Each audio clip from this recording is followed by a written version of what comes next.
አሐዱ አምላክ የልዑል እግዚአብሔር ሰላም ከሁላችሁ ጋር ይሁን፣ በሁላችሁም አድሮ ይኑር። የድንግል ማርያም ምልጃም አይለያችሁ።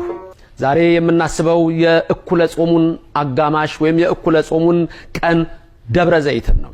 ደብረ ዘይት ማለት ምን ማለት ነው? ይህ ሳምንት ደብረ ዘይት ተብሎ ይሰየማል። ደብር ተራራ ነው። ዘይት ደግሞ የዘይት ዛፍ ያለበት ነው። ይህ ደብረ ዘይት እድሜያቸው እጅግ የረዘሙ ዛፎች አሉበት። ዛሬ ድረስ እድሜያቸው 3000 ዓመት የሞላ የወይራ ዛፎች በዚህ በደብረ ዘይት ተራራ ይገኛሉ። ዋናው ስለ ተራራው አይደለም። በዚህ ተራራ ላይ እግዚአብሔር ምን ሰራ? ዛሬስ እኛ በዚህ ቀን በእኩለ ጾም አጋማሽ ምን እናስባለን? ደብረ ዘይት። በደብረ ዘይት ጌታ ምን አደረገ? ማቴዎስ ወንጌል ምዕራፍ 24 ላይ ስለ ፍጻሜው ሰዓት ተናገረ። የመምጣቱን ምልክት ነገረን። ምን ያህል እንሆ ዘመን ይሄ ምድር እንሆ እግዚአብሔርን ሳያምን እንደሚኖርና እንደገና ፍጻሜ ላይ ጌታ በክብር በደመና በመላእክት ታጅቦ እንደሚመጣና በዚህ ምድር ላይ ፍርድ እንደሚሰጥ ደቀ መዛሙርቱ ለብቻው በደብረ ዘይት ተራራ ጠየቁት ይላል። ዛሬ ይህን የእኩለ ጾም አጋማሽ ደብረ ዘይት ብለን የጌታን አመጣጥ የምናስብበት ነው። በዚህ ቀን ቅዱስ ዳዊት በመዝሙር 49 ላይ ምን ብሎ ይናገራል? አምላከ አማልክት እግዚአብሔር ነበበ ወጸውዐ ለምድር ይላል። የአማልክት አምላክ እግዚአብሔር ተናገረ፣ እንሆ ምድርንም ጠራት ይላል። እግዚአብሔር ሰጋሃደ ይመጽእ፣ እግዚአብሔር ግልጽ ሆኖ ይመጣል። ወአምላክንህ ያረምም ዝም አይልም አለ። ያኔ እንደመጣ እንደተተፋበት፣ ያኔ መጥቶ እንደተቀለደበት፣ ያኔ መጥቶ እንደተሰቀለ፣ ያኔ መጥቶ ልብሱ እንደገፈፉት፣ ያኔ መጥቶ ተጠማው ቢል ሐሞትና ከርቤ እንደሰጡት፣ ያኔ የሾህ አክሊል እንደደፉበት፣ ያኔ እጆቹን እንደቸነከሩ፣ ያኔ እግሮቹን እንደቸነከሩ፣ ያኔ ጎኑን እንደወጉት፣ አሁን ግን ዝም እንዳለ ያኔ አሁን ግን ዝም አይልም። ዮሐንስ አፈወርቅ እንዲህ አለ። ምን አይነት ትዕግስት ነው! ቀንድ እያለ የማይዋጋ በግ ምን አይነት ትዕግስት ነው! በሸላቾቹ ፊት ዝም የሚል አለ። ነብዩ ኢሳይያስም ተነበየ፣ እንዲህም ብሎ ተናገረ በትንቢቱ ምዕራፍ 53 ላይ ከትውልዱ ማን ያስተዋለው? እንደተቀሰፈ ቆጠርነው፣ እኛ ግን አላወቅነውም። እሱ ግን ስለ ሁላችን መተላለፍ ቆሰለ፣ እኛ ተቀበዝብዘን ነበር። በሱ መገረፍ በሱ ቁስልኛ ተፈወስን፣ ይሄን ግን ከትውልዱ ማን አስተዋለ እያለ ተናገረ። አዎ እርሱ በቀራንዮ አደባባይ የተሰቀለው የአማልክት አምላክ እግዚአብሔር ኢየሱስ ክርስቶስ ነበረ። እሱ እነሆ ያኔ ዝም እንዳላ አለ። አሁን ሲናገር ዳዊት ወአምላክንህ ያረምም ዝም አይልም፣ ለፍርድ ይመጣል። ዝም አይልም ማለት ነው ጻድቃንን በቀኙ ኃጥአንን በግራ ያቆምና ዝም አይልም። በቀኝ ያሉት እናንተ አባቴ ብሩካን ይላል።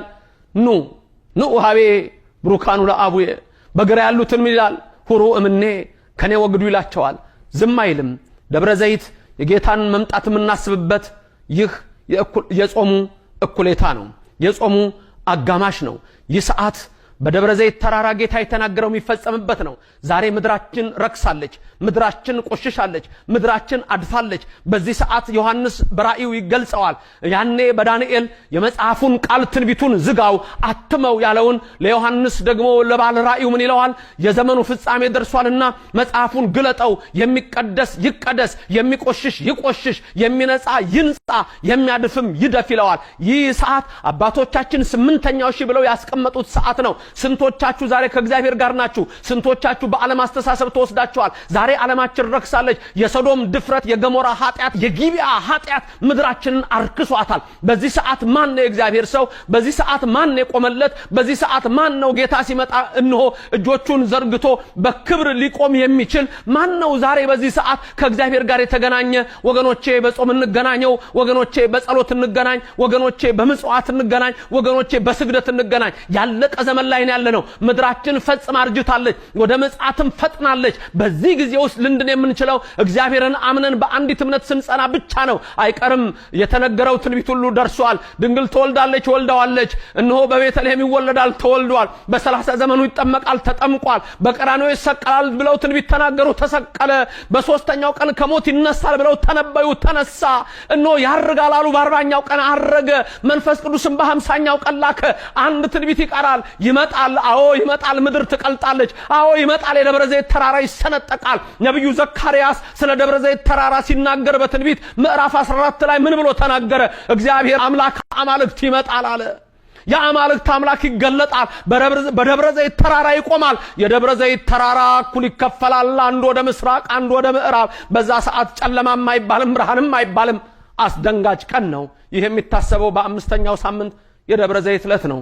ከኃጢአት ነስተን የበደለ ክሶ ልቡን እንሆ ከእግዚአብሔር ጋር አገናኝቶ የዓለምን አስረሽ ምቹው ንቆ ከዓለም ርኩሰት አምልጦ እንሆ እንደሎጥ የሚያመልጥ እንደኖ መርከብ የሚሰራ አዎ እግዚአብሔር የሚጠራው እርሱንም ያዘጋጀ እግዚአብሔር በደብረ ዘይት ተራራ ሲመጣ ዝም አይልምና የአባቴ ብሩካን አንተ የአባቴ ብሩክ አንቺ የአባቴ ብሩክ ተብሎ ይጠራሃል ይጠራሻል። በቀኙ ለመቆም ያብቃን። መዋዕለ ጾማችን ያስፈጽመን። አሜን። ክብርና ምስጋና ለሥላሴ ይሁን።